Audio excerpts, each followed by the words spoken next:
Bem-vindos novamente. Agora vamos começar o capítulo 4, que trata de reações em soluções aquosas. Lembrando que esse material é disponibilizado pela editora, é de autoria do autor, Raymond Cheng. Estamos reproduzindo, ou seja, introduzindo a narrativa dessas apresentações e temos o consentimento da editora, pois adotamos essa obra em nossas disciplinas de Química Geral. Bom, reações em soluções aquosas, como o nome diz, são reações que se passam no meio aquoso. Então, normalmente solventes inorgânicos, solúveis em água, que podem reagir e formar compostos insolúveis ou não. Quando o produto de uma reação química em meio aquoso está como produto um sal ou uma substância insolúvel, ela precipita.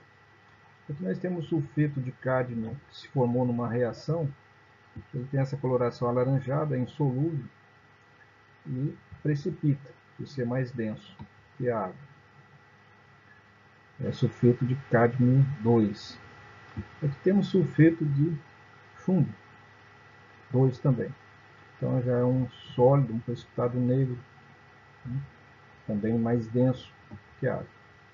Aqui nós temos hidróxido de níquel, também é um sólido. O hidróxido de níquel é um sólido esverdeado, insolúvel, ou pouco solúvel.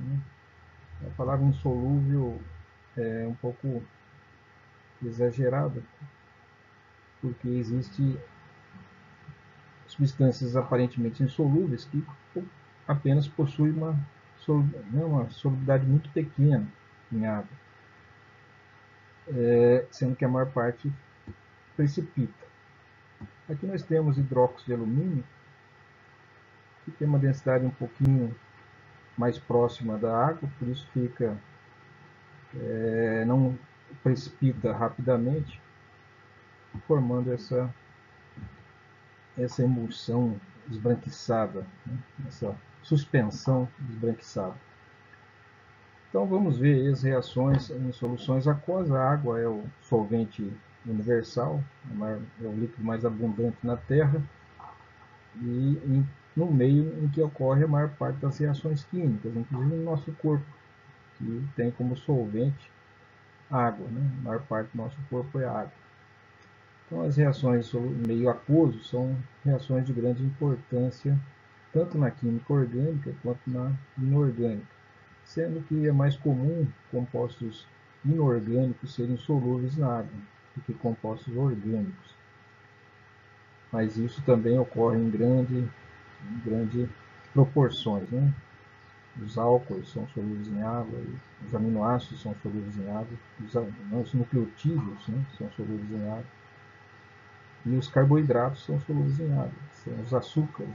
Então, os lipídios são uma classe de biomoléculas menos solúveis em água. Mesmo assim, a água é um importante solvente aí para o meio biológico e para as reações inorgânicas também. É um solvente ecológico porque não polui o ambiente, como, por exemplo, alguns outros solventes industriais, que são poluentes e tóxicos. A água também não tem toxicidade. Vamos lá. Alguns conceitos importantes sobre reações em meio aquoso. Solução. A solução é uma mistura homogênea de duas ou mais substâncias. Notem que aqui não está se fazendo referência ao estado físico. Então, uma solução pode ser uma solução gasosa. O ar atmosférico é uma mistura homogênea de gases. Tem CO2, nitrogênio, oxigênio, gases novos e outros poluentes aí, muito comum também, como dióxido de enxofre, trióxido de enxofre, óxidos nitrosos, etc. O que quer dizer com mistura homogênea? algo que não se pode distinguir as partes. Quando uma substância, uma mistura é heterogênea, você consegue visualizar as fases, né? As fases diferentes, hétero, né? Diferentes. Então, quando é homogêneo, você não consegue fazer distinção das fases. O ar você não consegue ver, né, que existe fase, né? Uma mistura homogênea.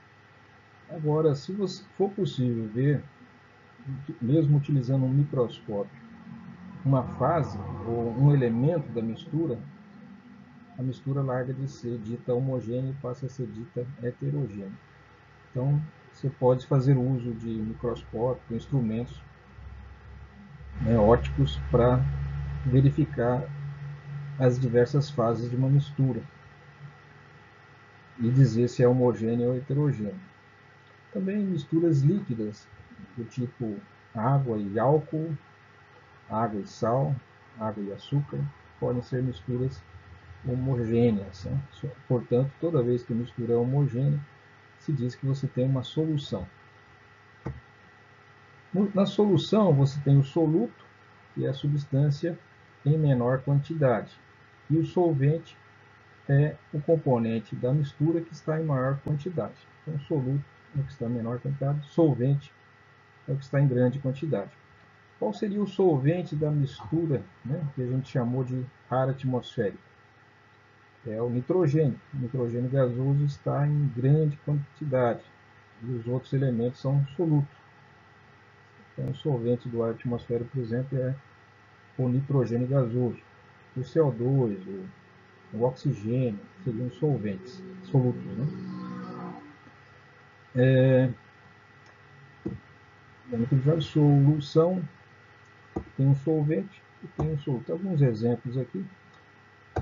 É claro que a água é o solvente mais comum, porque ele sempre está em grande quantidade na natureza e utilizamos a água para solubilizar sais, né?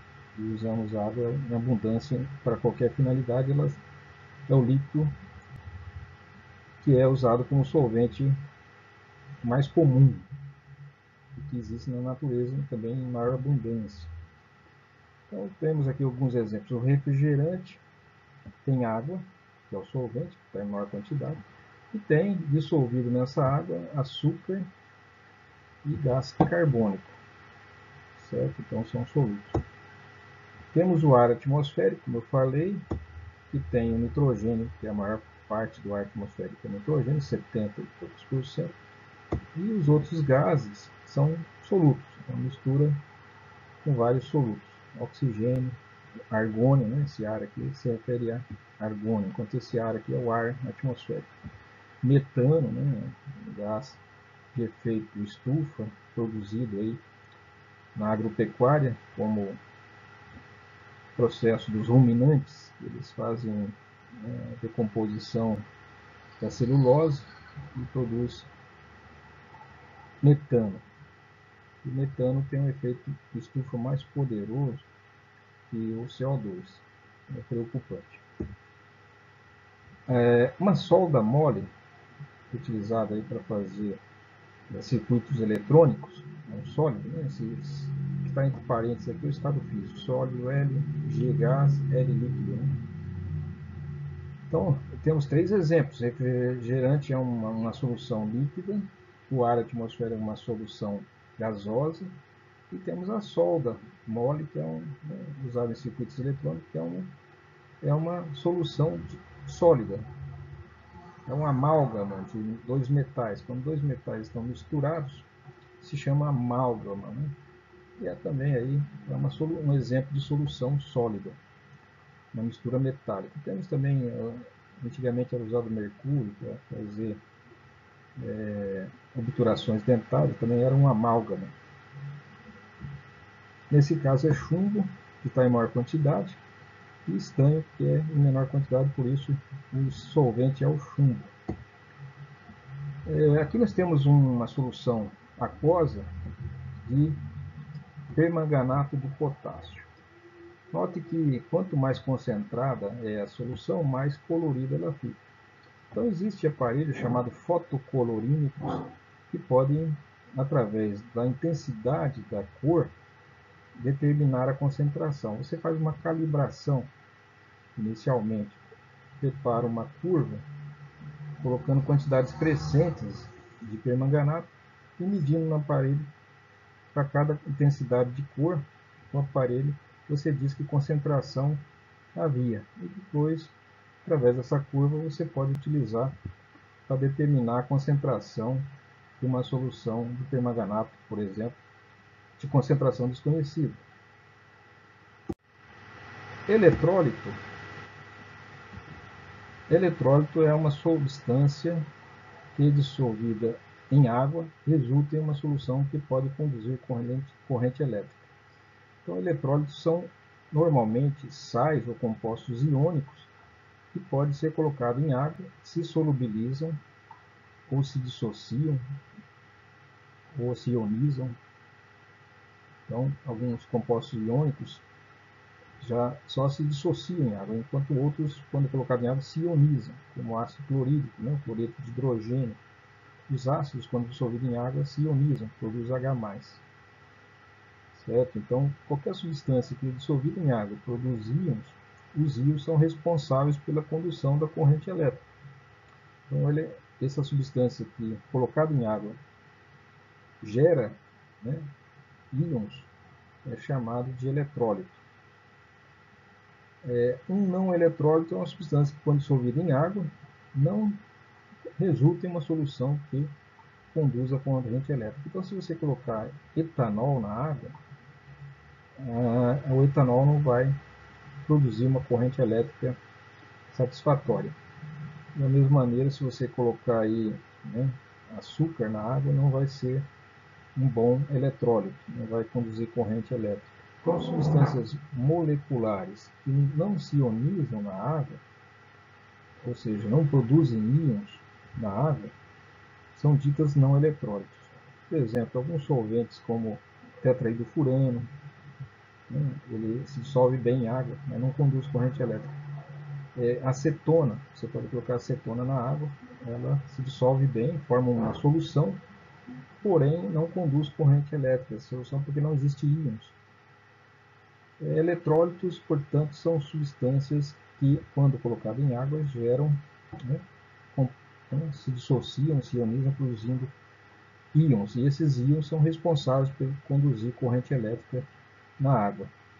Alguns eletrolitos, né, eletrólitos, são importantes para a reposição de sais minerais no nosso corpo. Então, o Gatorade, algumas soluções aí são tomadas por atletas para a reposição de sais, né?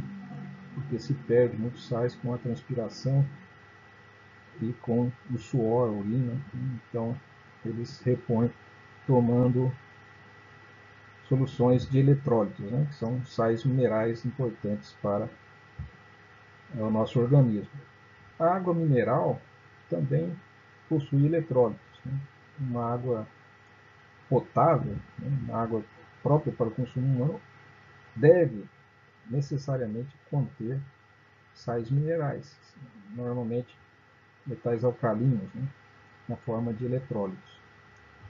Então são importantes aí os eletrólitos. E eles conferem condutibilidade elétrica à água, porque a água pura não conduz corrente elétrica, pelo menos não de forma satisfatória. É quase um isolante. Para se confirmar se uma substância é ou não um eletrólito, você coloca um fio elétrico que passa, né, pela água, né, o fio positivo passa pela água e vai chegar ao negativo e acender a lâmpada. Então, se houver passagem de corrente elétrica entre o fio positivo e o negativo, a lâmpada acende. Se não passar corrente elétrica entre os fios, a lâmpada não acende. Existem situações intermediárias em que a lâmpada se acende parcialmente, ou fica totalmente apagada, ou fica com uma intensidade elevada. Então, um eletrólito fraco é aquele que produz poucos íons na água. ele não se dissocia ou se ioniza totalmente. Então, se ioniza ou dissocia apenas parcialmente. Então, com poucos íons na água, haverá pouca condutibilidade elétrica nessa solução. Certo? Por outro lado, se o eletrólito é forte, tá? Se o eletrólito é forte, aqui vai haver uma passagem intensa de corrente elétrica e, nesse caso, temos uma dissociação ou uma ionização total. Conduz eletricidade em solução. Quem é que conduz a corrente elétrica, né, na solução? São os cátions e os ânions. Eles se movimentam no meio aquoso. Os cátions positivos se dirigem ao eletrodo negativo e os ânions, né, que são os íons negativos, se dirigem ao polo positivo. E ao entregar suas cargas elétricas, esses polos, a corrente elétrica se estabelece. Então, um eletrólito forte é um eletrólito que se dissocia totalmente, produzindo íons, né? É totalmente solúvel na água. Na verdade, o que está acontecendo é que ele está se dissociando ou se ionizando. No caso de substâncias moleculares, elas se ionizam. No caso dos sais, eles se dissociam. Por exemplo, o cloreto de sódio, ele dissocia totalmente na água. Se você colocar 100 íons fórmulas, né, de cloreto de sódio, todos eles vão se, todos os íons fórmula 100 vão se dissociar, formando o íon sódio positivo, aquoso, e o cloreto negativo, aquoso. Sendo que o sal de cozinha, o cloreto de sódio, é um sólido, né? Então, em meio aquoso, ele se dissocia. Ao se dissociar totalmente, vai ser um bom condutor de corrente elétrica, porque vai haver grande quantidade de íons dissolvidos na água. Um eletrólito fraco não está completamente dissociado ou ionizado. Temos aqui, no caso, o ácido acético, que notem que na seta da reação química, da dissociação do cloreto de sódio, é uma seta sem retorno. Quer dizer que há apenas uma dissociação completa do cloreto de sódio para formar esses íons, né, constituintes. Esses íons não voltam a restituir o sal de origem, a menos que você evapore a água. E eliminando a água, eles voltam no estado sólido original. Aqui não. No caso do ácido acético, existem moléculas de ácido acético que se ionizam, né? Não deveríamos dizer dissociação, mas ionização. Elas se ionizam para se formar o carbonato, né? O acetato, né? O acetato, e o íon H+. Esse H+, sabemos que ele fica ligado com a molécula de água, formando o íon hidrônio. Tá? E por simplificação está na forma de H+. Mas também existe uma tendência desses íons se reencontrarem na água e uma parte deles voltarem, né, a formar o ácido acético neutro, no seu estado não ionizado. Certo? Isso não acontece com o cloreto de sódio, eles não voltam a formar cloreto sólido no estado íon fórmula, né? Estado sólido. Nesse caso aqui sim. Então, de cada, vamos supor, 100 moléculas de cloreto de ácido acético, talvez 90% continue no seu estado natural, sendo que originalmente havia 100, né? Elas vão se ionizando, mas à medida que vai aumentando a concentração de íons, existe também a possibilidade de um íon se chocar com o outro e voltar a restituir o estado neutro. Então também acontece uma reação inversa.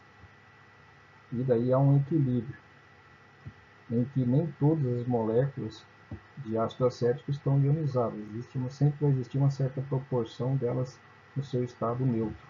Então é um eletrólito fraco, porque existe aí uma certa quantidade de ácido acético não ionizado. Então a condutibilidade elétrica, é quando você coloca 1 mol de íon fórmula de cloreto de sódio e coloca 1 mol de moléculas de ácido acético, você vai ver que a condutibilidade elétrica do cloreto de sódio vai ser maior do que a condutibilidade elétrica da solução de ácido acético. Ionização do ácido acético, né? Enquanto a gente diz a dissociação dos sais, dizemos melhor que ocorre uma ionização dos compostos moleculares. Então está aí, é uma reação reversível em que os íons ficam solvatados, né, no meio aquoso.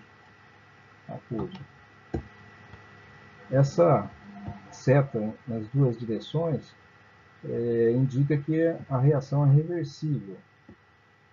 A molécula de ácido acético pode se ionizar, formando seus íons constituintes, como esses íons podem voltar a se chocar um com o outro por atração elétrica e restituir a molécula de ácido acético no seu estado neutro original. O ácido acético é um eletrólito fraco porque sua ionização em água é incompleta, certo? O que é uma hidratação? Outro conceito importante. É o processo pelo qual íons ficam rodeados por moléculas de água dispostas de uma maneira específica. Olha, não é só estar cercada de moléculas de água. As moléculas de água se orientam para esses íons de uma maneira específica. Você é capaz de notar qual é a orientação da água quando se trata de um cátion sódio, por exemplo, né? Ele é um pouquinho menor. E o ânion cloreto, né? Um pouquinho maior. Qual é a diferença? Porque como que a água está disposta? Né? Aqui no cátion são os oxigênios que estão voltados em vermelho, né? Estão voltados para o sódio, para a carga positiva. Isso acontece porque a água é polar, é uma substância polar. Existe um polo negativo sobre o oxigênio e polos negativos sobre os hidrogênios. Então, o polo positivo da água, que está sobre o oxigênio, fica orientado para o cátion, que é positivo. Inversamente, quando se trata de um cloreto, um ânion, o ânion fica orientado para se aproximar dos hidrogênios, porque nos hidrogênios é que estão o polo positivo da água. Então, à medida que os sal são hidratados, os cátions são separados dos ânions. Né? Notem que o cátion está envolto por moléculas de água, orientadas com oxigênio, e os ânions estão cercados por moléculas de água, com a água orientada através de seus hidrogênios.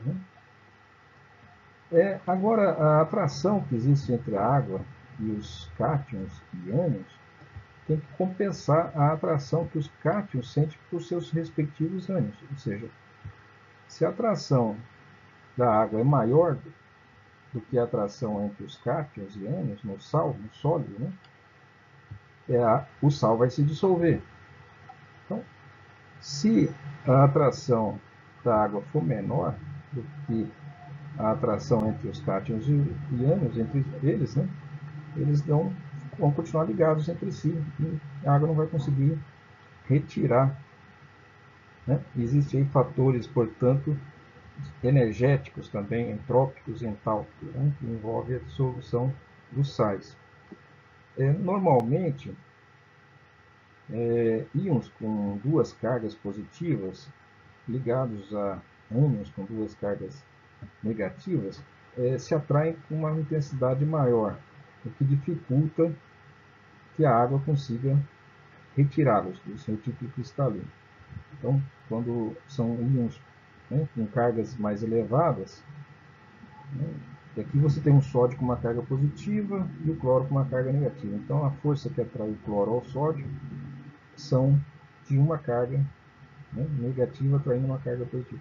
Agora, se tivermos aí um óxido, como o óxido de titânio, óxido de né, óxido de níquel, esses óxidos eles têm cargas mais elevadas e a atração entre os íons com duas cargas positivas atraindo duas cargas negativas já aumenta a atração, o que dificulta a solubilização. Então, esse é um dos fatores que pode interferir na solubilização ou hidratação de compostos salinos, que são também, quando se dissolve ou se dissociam, chamamos o produto final é uma solução. E esses compostos são chamados de eletrólitos, que podem ser fracos ou fortes, dependendo da solubilidade que eles tenham na água. Então a água tem aqui um dipolo, certo? Um polo negativo sobre o oxigênio, que está o vetor, que os dipolos são forças vetoriais. Então existe, na verdade, um polo que vai desse hidrogênio esquerdo em direção ao oxigênio e um polo que sai do hidrogênio direito em direção ao oxigênio aqui, né? A soma de dois vetores, os dois hidrogênios, resulta num vetor único que sai do centro aqui da molécula de água em direção ao oxigênio.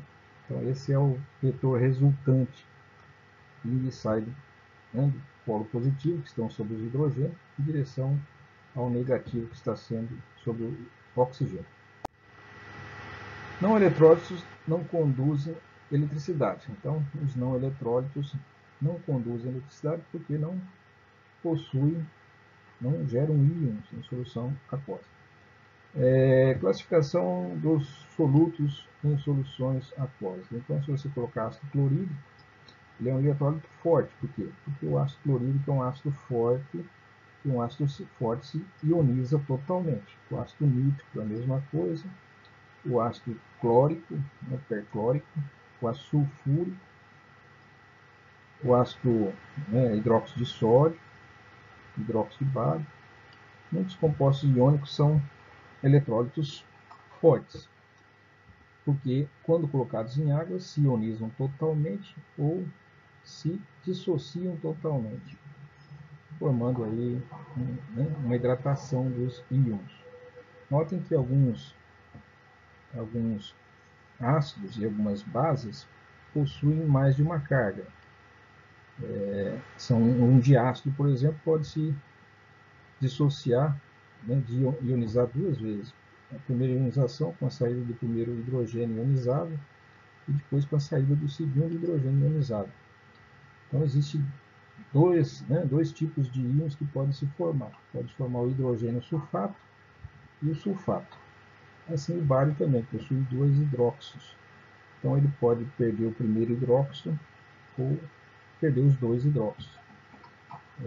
Então a dissociação, a ionização pode ser total ou parcial. Quanto mais dissociado ou ionizado é uma substância em água, mais forte é o eletrólito. Então esses são alguns exemplos. Lembre-se que a água pura é um eletrólito extremamente fraco, porque ela não se ioniza na água, né? Ela tem uma ionização muito pequena na água. Ela é o produto de ionização da água que será visto futuramente. Eletrólitos fracos: o ácido acético, como vimos anteriormente, o ácido fluorídrico, o ácido nitroso, o ácido nítrico é forte, o ácido nitroso, a amônia e a água, extremamente fraca, tá? Ioniza muito pouco. E os não eletrólitos, ou seja, substâncias que não conduzem corrente elétrica porque eles não se ionizam ou não se dissociam. Aqui o metanol, o etanol, a glicose, a sacarose. A sacarose é aquilo que usamos todo dia no café da manhã. Colocamos uma colher de açúcar. Açúcar é sacarose, que é um dímero, uma glicose ligada com uma frutose.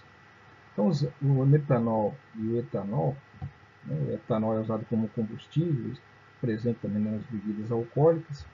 O metanol é um álcool venenoso, perigoso, causa problemas. A ureia é um fertilizante, certo? Esses compostos são ditos não eletrólitos porque não geram íons quando colocados em água. Não gerando íons, não conduz corrente elétrica, portanto, é um não eletrólito. Não existe cátions ou ânicos em solução, né? Quando se forma cátions e ânions, conduz corrente elétrica. Quem conduz corrente elétrica na água são esses íons. Então, se não ocorrer a formação desses íons, não haverá condução de corrente elétrica. Certo? Então, temos aqui a glicose no estado sólido, que é um açúcar, é uma espécie de açúcar, né? A gente chama naturalmente de açúcar a sacarose, né? É um monômero, né? A glicose. Então, ela existe no estado sólido, você coloca na água, ela passa a se solubiliza na água, mas não gera íon, ela não ioniza. Certo? Certa única, ela se dissolve totalmente na água, mas não gera íons, ela simplesmente é hidratada, as moléculas são solvatadas, né? Porém não ionizadas, nem dissociadas. Elas continuam em seu estado neutro, portanto não gera íons, não é um eletrólito, não conduz corrente elétrica, não gera íons. Bom, reações de precipitação. Então, vamos ver nesse capítulo vários tipos de reação química. Existem reações de oxidação, reação de simples troca, dupla troca, de desproporcionalidade, né? Reações de combustão, né? E vamos ver aqui algumas reações ditas de precipitação, são quando se forma, né, um precipitado. Ou seja, você coloca uma solução de um eletrólito, mistura com uma outra, de um reagente, né? E junta a solução de outro reagente, outro eletrólito, ambos solúveis em água. Daí, quando se junta essas duas soluções de dois eletrólitos diferentes, e se forma um precipitado. Daí se chama reação de precipitação, porque acontece uma reação química e um dos produtos formados é insolúvel e precipita. O precipitado é um sólido insolúvel que aparece, né, na reação. E havia uma solução original, porque era uma mistura homogênea de um dos eletrólitos, era uma mistura homogênea de outro eletrólito, você juntou as duas soluções, formou um sólido que precipitou, porque um dos, né, já não é mais uma solução, passa a ser uma mistura heterogênea que se forma. Então, um exemplo aqui, ó, nitrato de chumbo 2, aquoso, ou seja, forma uma solução, né, uma solução colorida talvez, ou não, mas é uma solução, não é homogênea, né? Homogênea. É um eletrólito, portanto, forte, né? Solução homogênea. Houve total dissociação desse sal, nitrato de chumbo. Formou os respectivos íons, chumbo mais 2 e 2 nitrato menos. Totalmente hidratado, né? E o mesmo acontece com o iodeto de sódio, outro sal. Coloca na água, também forma uma solução. É um eletrólito forte. Todo o iodeto de sódio se dissocia para formar sódio mais e iodo menos.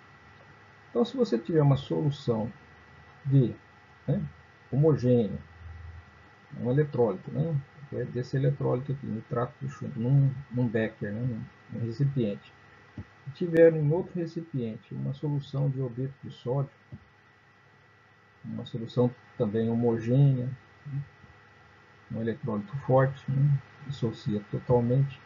Quando você junta essas duas soluções num mesmo recipiente, vai acontecer uma reação química e vai se formar iodeto de chumbo. E o iodeto de chumbo é insolúvel, eles formam um sólido, esse S de sólido aqui. Significa que ele precipita, né? Podemos colocar uma flechinha, uma orientação para baixo aqui, que é um composto insolúvel, esse iodeto de chumbo, que vai se formando e vai haver uma precipitação, certo? E por outro lado se forma outro eletrólito, que é o nitrato de sódio. Este continua solúvel, né, que vai ser vai ficar na fase aquosa. Então, ele é um eletrólito forte, ele continua dissolto na água, mas vai se formar esse precipitado. Aqui está, né?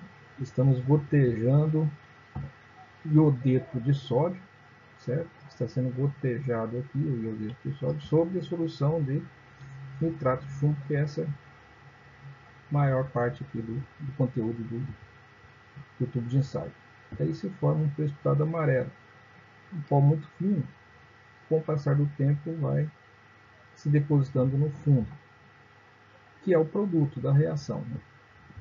E o nitrato de sódio vai continuar indistinguível, né, da solução, ele vai ficar solúvel ali, formando uma dissolução, né, homogênea. Então essa aqui é a equação molecular, certo? Está balanceado, já fizeram o balanço de massa. Essas reações também são chamadas de dupla troca, porque o sódio sai daqui e vai tomar o lugar do chumbo, fazendo par com o nitrato. E o nitrato vai sair daqui formando par com o iodo. Então há uma troca de pares, né? O cátion do nitrato, que é o chumbo, vai fazer par com o ânion do iodeto de sódio. O sódio do iodeto de sódio, que é o cátion, vai fazer par com o nitrato, que é o ânion do nitrato de chumbo. Essas equações moleculares, assim, em que os compostos estão na sua forma de íon fórmulas, né? Íon fórmulas, você pode representar elas como elas aparecem na água. Quando coloca esse nitrato de chumbo na água, ele se dissocia, formando chumbo positivo, com duas cargas positivas, e dois nitratos, cada um com uma carga negativa. Então essa é a forma ionizada, e que está na água na forma aquosa, né? Certo? Aquoso, ou seja, está solvatado, envoltos por moléculas de água, como a gente viu anteriormente. A mesma coisa acontece com o iodeto de sódio. Quando colocado na água, esses dois sódios aqui vão ficar ionizados, dissociados, né? No caso, vão ficar dissociados. Os íons já existiam previamente, simplesmente estava formando um retículo, né? Os íons sódio estavam do lado dos íons iodeto, agora estão cercados por moléculas de água. O ideal era colocar aquoso aqui, aquoso, né? E os dois iodeto, né, estão também solvatados. Quando essas misturas de íons são colocados no mesmo recipiente, ao saber que o chumbo, na presença de iodo, né, eles formam um sal insolúvel, e eles não podem se manter em solução, portanto, o iodeto, na presença de chumbo, eles se unem de forma a não se dissociar mais. Na água, pelo menos, não se dissociam mais. Então, o chumbo, estando na presença do iodo, eles formam um iodeto de chumbo, e esses dois não voltam a se dissociar mais em água. Então, formam um sólido que precipita. Agora, o sódio, ele continua na água tal como estava. E o nitrato continua na água tal como estava, na forma ionizada, ou seja, dissociado. Né? Dissociado. Então, são ditos íons espectadores, tal como aparecem os reagentes, eles continuam aparecendo aqui no produto. O sódio estava, né, na forma dissociada aqui nos reagentes, continua na forma dissociada no produto. Mas, ao se separar o iodeto de chumbo, por ele se precipitar, esses dois é que ficam formando o par em solução. Você pode filtrar esse sólido, e essa solução restante, você evapora a água e você terá o nitrato de sódio, que é o outro produto da reação. Então essa é a equação iônica, ou dissociada, né?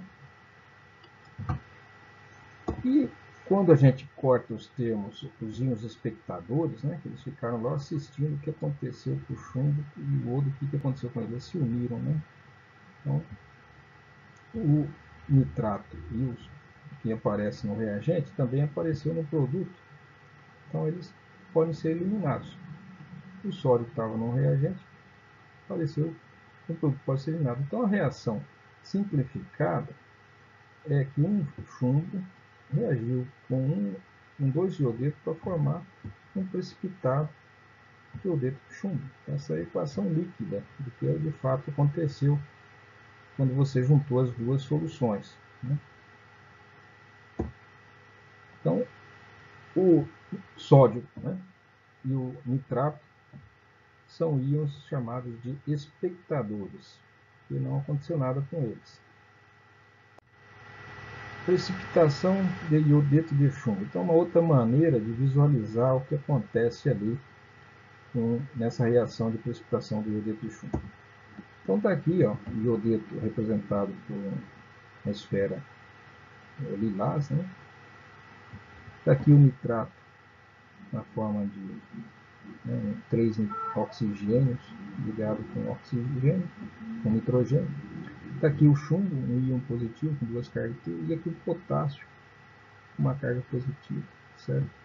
Quando esses íons estão presentes, sabemos que o chumbo, na presença de iodo, ele forma um sólido, um precipitado, eles se unem de forma irreversível. Então, toda vez que um chumbo encontra um iodo, ele se liga e não volta a se desprender mais, porque a força de união entre eles é maior do que a capacidade que a água tem de solvatá-los.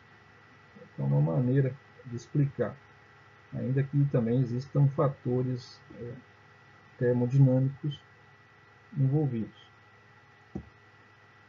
Então, está aqui, à medida que passa o tempo, o iodo vai se aglomerando, né, vai formando um retículo, uma rede de íons iodo-chumbo, né, de forma que, sendo que na proporção que existe 2 iodo para cada iodeto, né, para cada chumbo mais 2.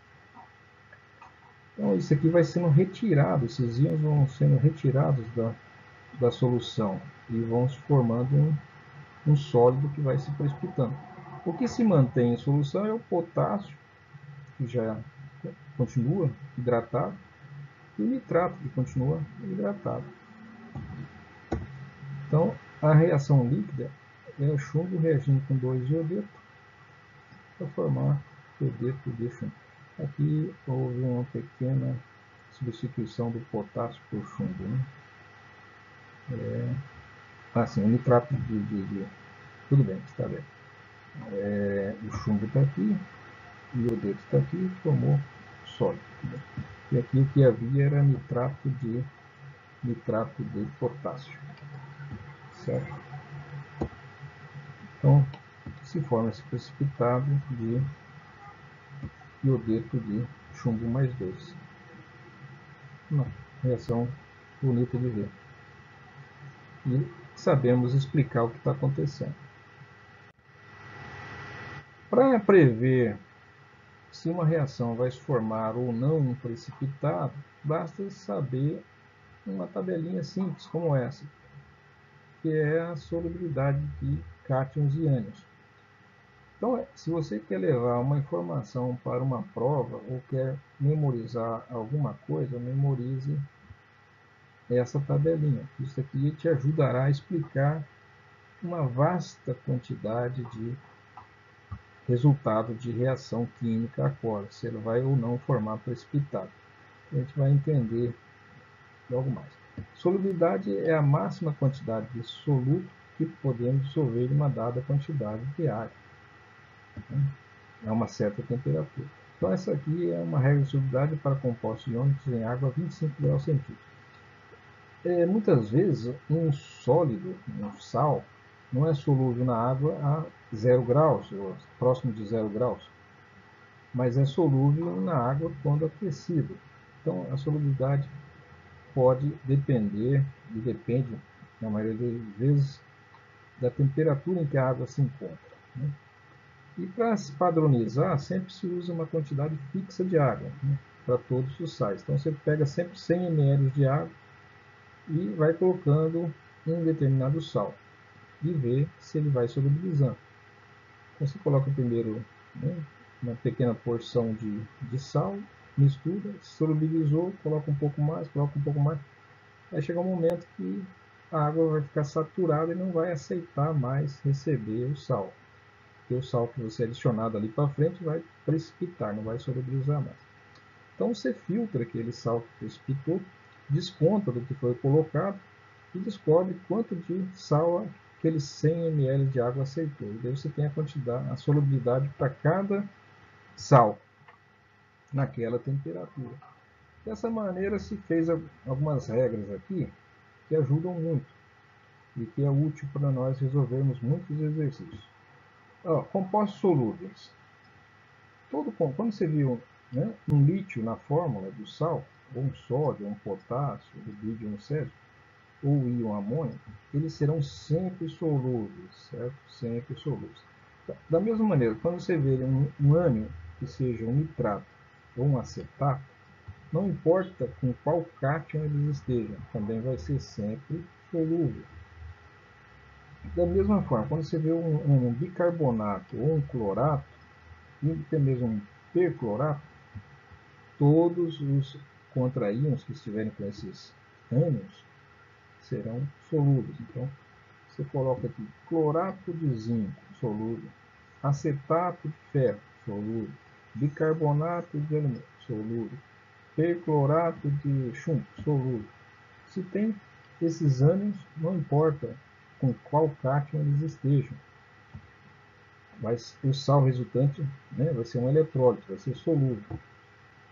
Também, se você encontrar um cátion desses aqui da família 1A, cátion da família 1A, ou inclusive amônio na fórmula, se possui esse cátion, não importa o ânion que esteja fazendo par com ele. Por exemplo, cloreto de sódio, cloreto de potássio, cloreto de rubídio, césio, cloreto de amônio. Ou, se quiser, sulfato de amônio, sulfato de césio, ou nitrato desses ânions. Ou seja, qualquer par de, né, de íons que possua ou esses cátions ou esses ânions, automaticamente você já considera como sendo solúvel. Os haletos. Se for um cloreto, um brometo ou um iodeto, se forem assim esses ânions, eles podem estar com qualquer cátion que eles serão, o composto resultante será um sal solúvel, com exceção dos cátions serem esses três aqui. Então, se for cloreto, ou brometo ou iodeto de chumbo, já vimos anteriormente que o iodeto de chumbo precipitou pó amarelo. Se for cloreto ou brometo e iodeto de prata, é insolúvel, novamente branco. Se for cloreto, brometo e iodeto de mercúrio, também será insolúvel. Agora, se for de outros cátions, sempre será solúvel. Cloreto de alumínio será solúvel. Brometo de ferro será solúvel. Iodeto de zinco será solúvel, porque não são esses cátions aqui. Sulfatos. Todos os sulfatos são solúveis, mas com exceção de os mesmos, né? Sulfato de prata, sulfato de mercúrio e sulfato de chumbo, são os mesmos daqui. Então, quando você vê prata, mercúrio e chumbo, dificilmente vai ser um sal, não vai ser sal solúvel, não tem jeito, né? A menos que seja um nitrato, tá? Nitrato daí sim, nitrato são todos solúveis, sem exceção. Então, se o ânion for um nitrato, nitrato de prata vai ser solúvel, nitrato de chumbo vai ser solúvel, nitrato de mercúrio. Se for acetato, o ânion também pode ser solúvel, tá?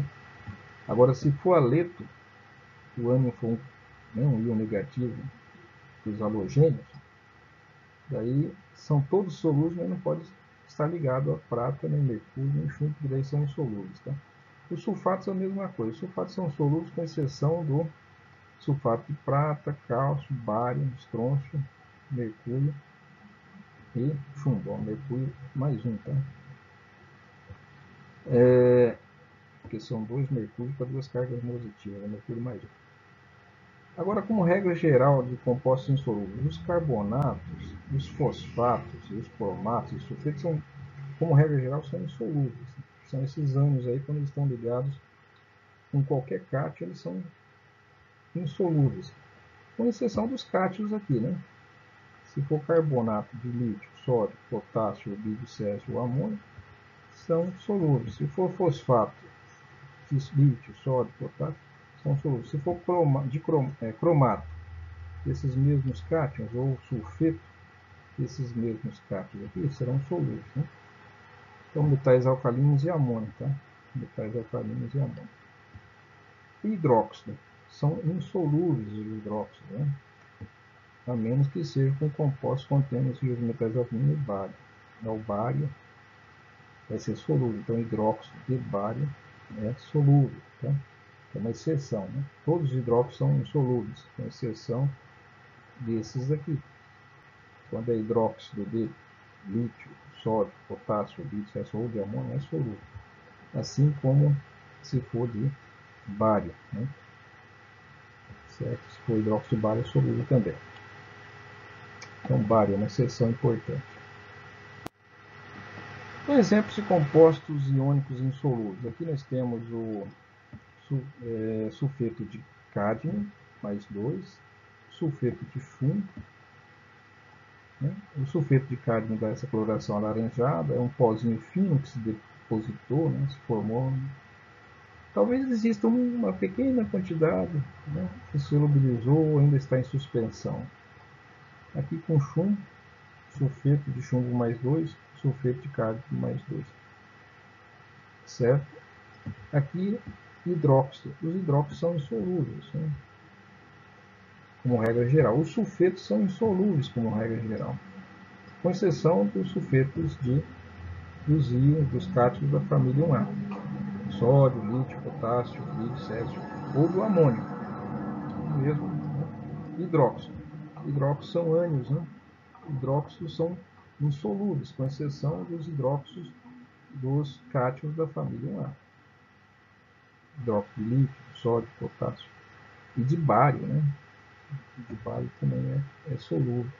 Mas todos os hidróxidos são, né, como regra geral, são a ampla maioria de metais são hidróxidos insolúveis. Está aqui, hidróxido de níquel verde, hidróxido de alumínio, né, também forma um tipo de uma mucilagem, uma emulsão aqui, né, muito fina de alumínio.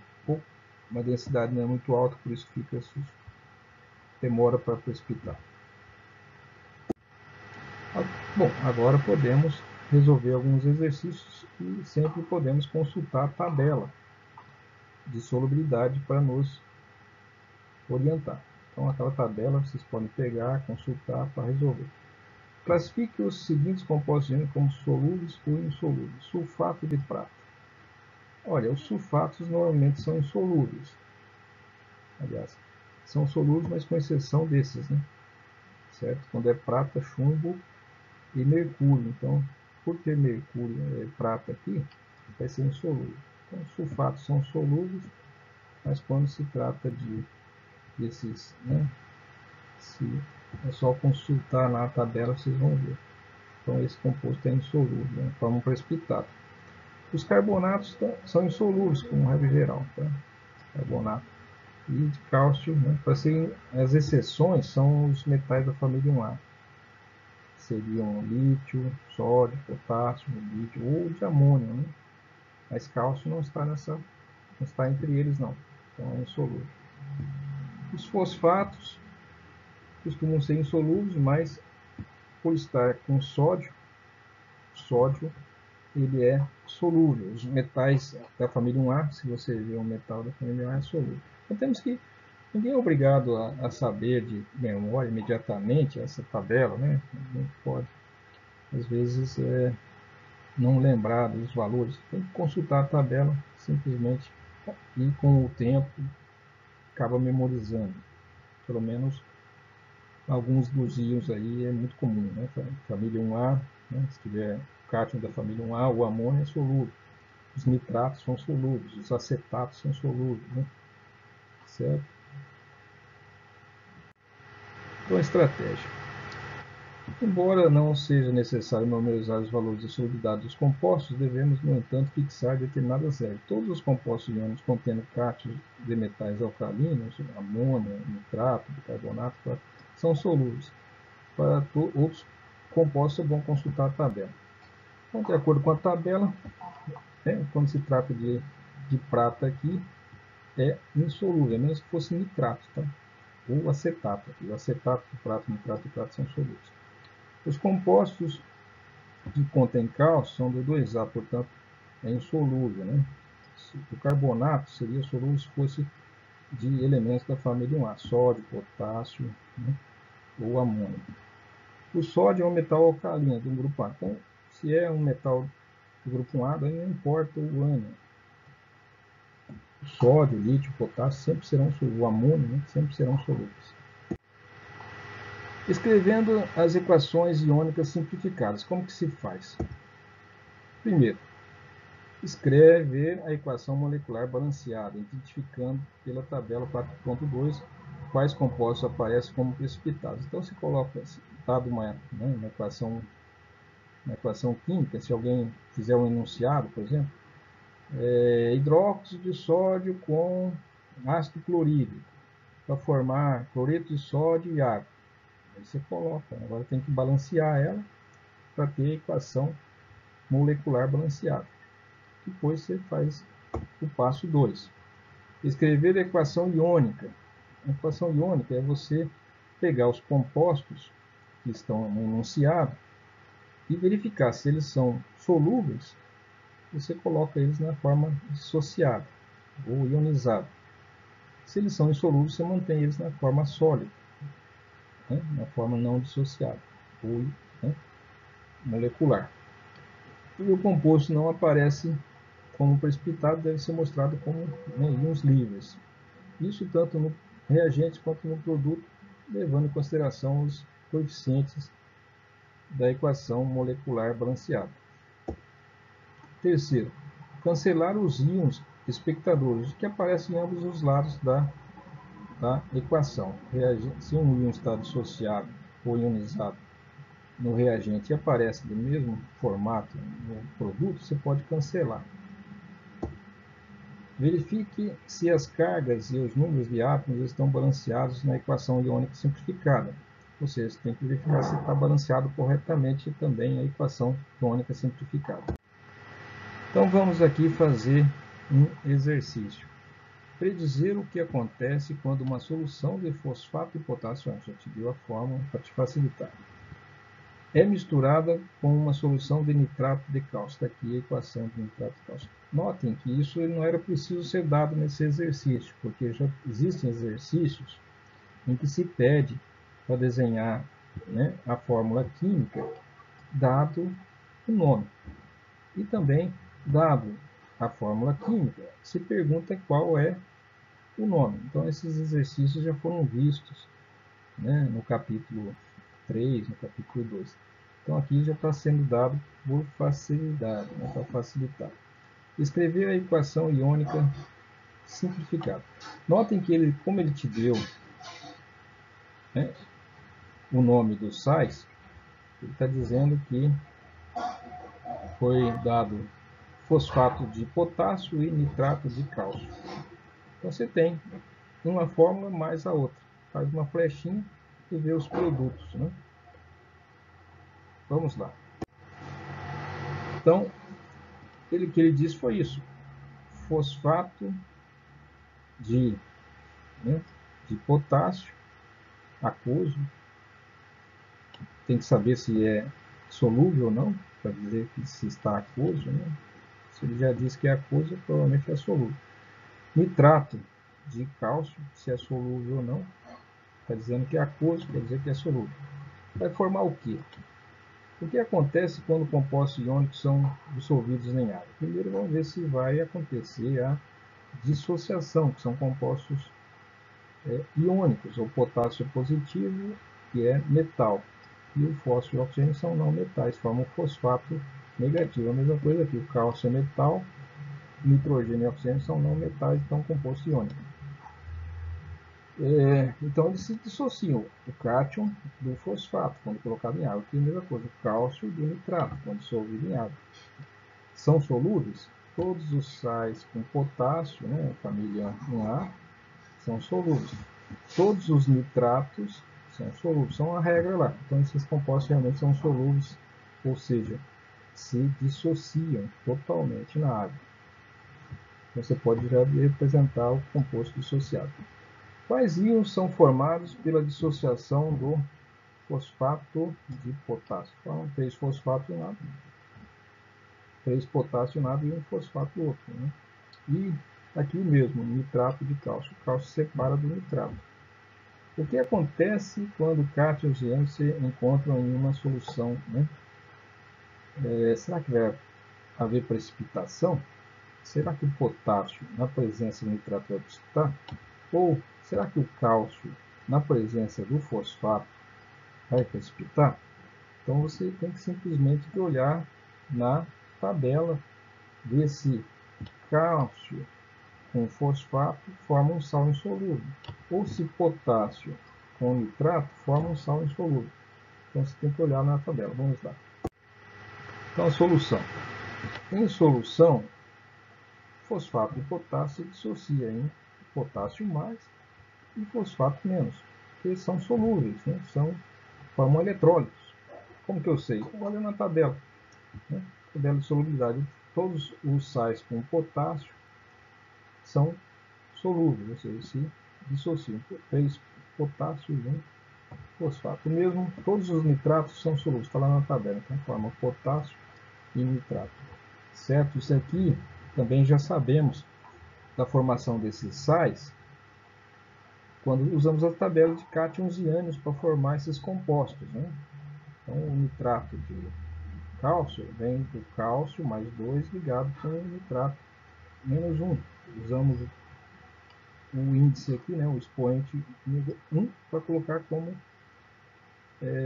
subscrito aqui do cálcio.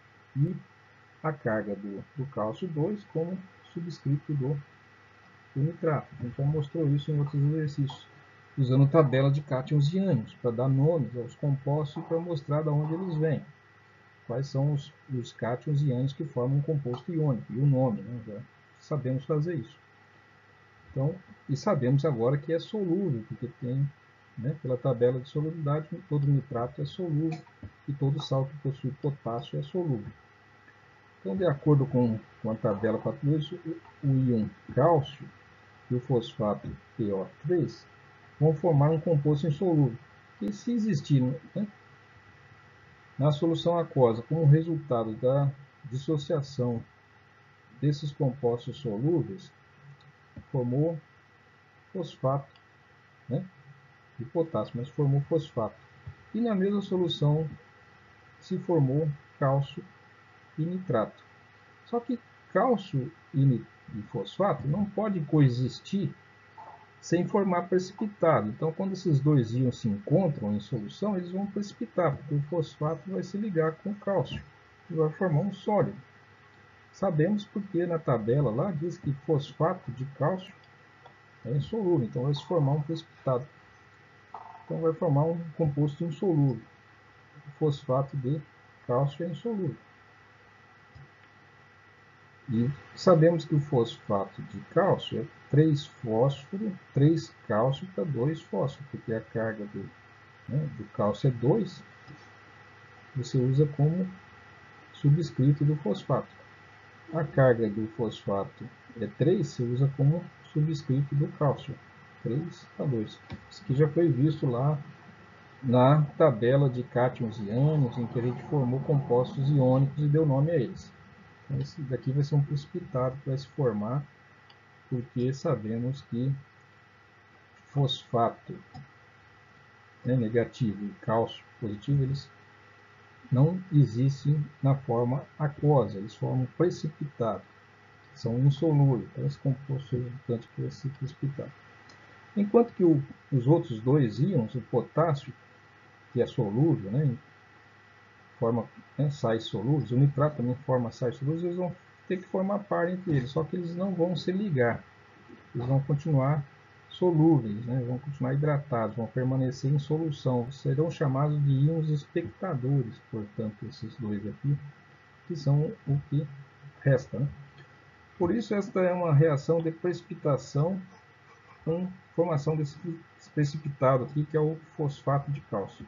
Seguimos o procedimento recém-descrito. Então, colocamos aqui, sabemos que vai se formar esse precipitado, sabemos que os íons restantes, né, o nitrato vai ficar com potássio, formando um par de íons espectadores. Sabemos que o cálcio vai se unir com o fosfato para formar um precipitado, está aqui um sólido. Então, essa aqui é a equação molecular, certo?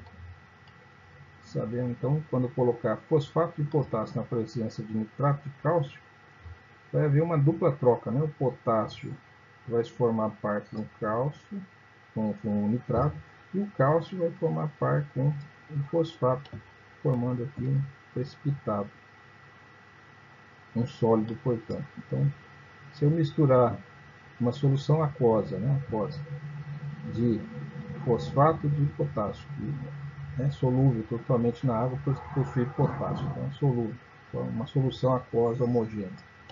Nitrato de cálcio também, uma solução aquosa, homogênea, solúvel totalmente em um eletrólito, né? Sabemos que, uma vez dissoltos na água, o fosfato, na presença do cálcio, forma um precipitado. Então, coloco aqui, um precipitado sólido. E desenho a equação química, né, a fórmula química do fosfato de cálcio, que é essa aqui. Os dois íons que sobram, o potássio e o nitrato, formam um sal chamado nitrato de potássio. É uma reação de dupla troca, portanto, né? O potássio sai daqui para tomar o lugar do cálcio, e o cálcio sai daqui, né, do lado do nitrato, para formar par com o fosfato. Dupla troca. Isso aqui continua na força. Agora que a gente balanceia, né, vamos balancear essa equação, você precisa balancear a equação. Então, tem que descobrir quais são esses coeficientes aqui, né? A gente já sabe fazer o balanceamento de equações, né? Aqui nós temos 3 cálcio, então temos que ter 3 cálcios aqui. Aqui nós temos 2 fosfato, então temos que ter 2 fosfato. Aqui nós temos 2 vezes 3, 6 potássio, então nós temos que ter 6 potássio aqui. Aqui nós temos 2 vezes 3, 6 nitrato, então temos que ter 6 nitrato. Então está tudo certo, balanceando. Então essa é a equação molecular. Já resolvemos, descobrimos a equação molecular. Agora vamos fazer a equação simplificada. Para fazer a equação simplificada, nós temos que ionizar ou dissociar, né, os compostos nos reagentes e nos produtos quando possível. Para escrever a equação iônica, os compostos solúveis são mostrados como íons dissociados. Então, 6 potássio está dissociado do fosfato, né? No sal, fosfato e potássio estão dissociados. O nitrato de cálcio também se encontram dissociados, nitrato e cálcio. Usamos os coeficientes, né? 3, né, sódio, 6 nitrato, 2 fosfato, 6 potássio. Aqui é a flecha. Agora, no produto, esse não dissocia. Fosfato de cálcio é insolúvel, então deixa ele no estado sólido. Agora, o nitrato de potássio dissocia, então tem o potássio positivo e o nitrato negativo. Daí eu tenho que simplificar. Veja bem, o que eu simplifico? Tem 6 potássios aquosos no reagente, tem 6 potássio aquoso no produto, então você corta. Tenho 6 nitrato no reagente, tem 6 nitrato no produto, então você corta. O que sobrou? Sobrou os fosfatos, né? 2 fosfatos na forma iônica, né, aquosa, solubilizada, né? Temos 3 cálcio na forma aquosa, dissociado, e aqui nós temos o sólido formado por fosfato de cálcio. Então essa é a equação simplificada. Então cancelamos os íons espectadores, que eram o nitrato e o potássio. Cancelamos esses dois.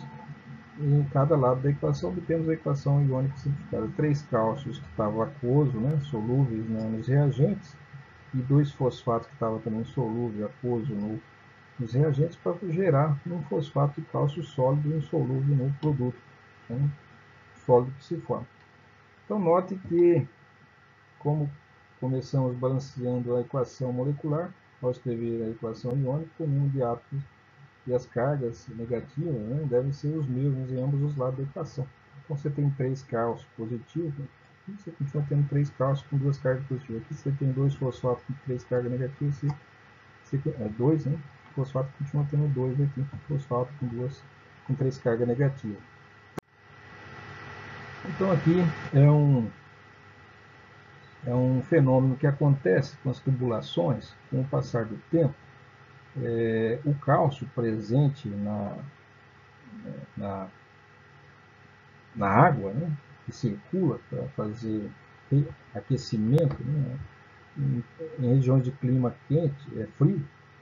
Então eles têm uma caldeira que esquenta a água e faz a água circular por uma tubulação por dentro da casa. Então aquela água quente vem, passa por um radiador né, térmico de calor, e ela esquenta o ambiente do interior da casa e essa água volta mais fria para dentro da caldeira. Lá dentro da caldeira ela volta a ser aquecida a quase 100 graus centígrados e volta super quente para circular no interior da casa. Ao circular pelo interior da casa, ela aquece a casa, ao mesmo tempo essa água esfria e volta novamente. Então é um circuito fechado, ela fica circulando.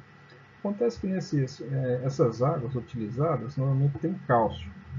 E esse cálcio que está dissolvido na água reage com bicarbonato. Bicarbonato é o gás carbônico da atmosfera, que normalmente, com calor, se transforma em carbonato. Né? E daí se forma em carbonato de cálcio. Carbonato de cálcio é um sólido. Libera CO2 e a água em estado líquido. Então esses dois, esse cátion presente na água e esse bicarbonato que também está presente na água, com o aquecimento da água, dessa solução, né, desses eletrólitos, vai se formar carbonato de cálcio, que é um sólido, e esse carbonato vai se aderindo no interior da tubulação. E esse carbonato é que obstrui a passagem da água. Então, no caso, o CO2 que se forma, ele sai no estado gasoso. Né? Com aquecimento ele vai embora, ele vai saindo. Mas o carbonato vai se depositando no interior dos tubulações e vai obstruindo a passagem. Então é um precipitado indesejável. Você vai perdendo a capacidade desses ductos de conduzir água. O que tem que fazer? Fazer passar um ácido aqui dentro, que esse carbonato é o calcário, né? O carbonato de cálcio que vai se formando, esse sólido branco, na verdade o elemento químico do calcário. E como sabemos que o calcário, quando na presença de ácido clorídrico ou mesmo ácido acético, forma sais solúveis. Então o ácido acético ou ácido clorídrico dissolve essa incrustação que está obstruindo a passagem aqui da água. Então o ideal seria fazer passar ácido acético aí para dissolver esse sólido que está obstruindo a passagem da água, das caldeiras. Tá certo? Dessa forma você sabe que, por exemplo, o carbonato de cálcio é insolúvel ao calcário, mas se você passar ácido acético, o ácido acético forma acetato de cálcio que é solúvel. Ou se você colocar ácido nítrico, né, que não é muito apropriado, formaria nitrato de cálcio que também é solúvel. Então se pode, conhecendo um pouquinho de química, fazer um tratamento dessas tubulações, fazer passar um ácido, né, ácido acético, por exemplo, que vai dissolver esse sólido e desobstruir a tubulação. E também conhecer os motivos pelo qual esses tubos ficam obstruídos.